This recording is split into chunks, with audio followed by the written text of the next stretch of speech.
ఎడారిలో సెలయేర్లు ఫిబ్రవరి 7వ తేదీ. అంధకారంలోని సంగతులు ఆయనకు తెలియను. దానియేలు గ్రంథము 2వ అధ్యాయము 22వ వచనం.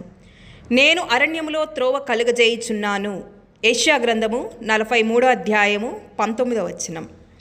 ఒక శతాబ్దం క్రితం ఒక సాధారణ మిషనరీ అయిన షా తన కుటుంబంతో సహా దక్షిణ ఆఫ్రికాలోని కేప్ టౌన్ నగరంలో అడుగుపెట్టాడు. అక్కడ మారుమూల ప్రాంతాలలో మిషనరీగా పనిచేయాలనుకున్నాడు. కానీ డచ్ మాట్లాడే ఆఫ్రికన్లు అతన్ని నిరాశపరిచారు, సహాయ నిరాకరణ చేశారు. ప్రతి ద్వారం మూయబడినట్లే అనిపించింది. చివరికి షా దంపతులు ఒక ఎడ్ల బండెక్కి కూర్చొని ఆ ఎద్దులు ఎక్కడికి తీసుకెళితే అక్కడికి వెళ్ళాలని నిర్ణయించుకున్నారు. రోజుల తరబడి దారి తెన్ను లేని బంజరు భూములలో పడి వెళుతూ 300 మైళ్ళ దూరం ప్రయాణించారు. ఏదో ఒక మార్మిక ఏర్పాటు వారిని అలా నడిపిస్తుండగా అదిగో దూరం నుంచి స్థానిక యాత్రికుల గుంపు ఒకటి వారిని సమీపించడం చూశారు.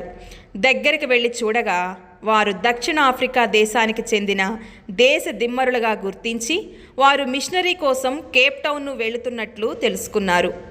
ఆ అరణ్య మార్గంలో వారు కలుసుకొనగా దేవుడు ఈ ఆఫ్రికా తెగల మధ్య తన బలమైన పనిని ఆరంభించాడు.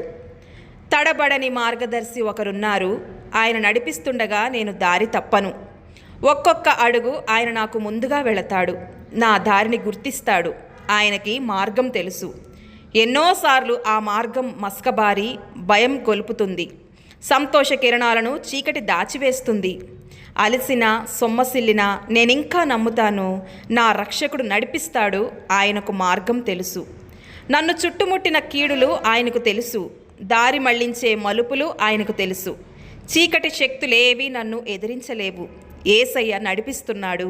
ఆయనకు మార్గము తెలుసు. దేవుడి మాటలను దీవించునుగాక. ఆమెన్.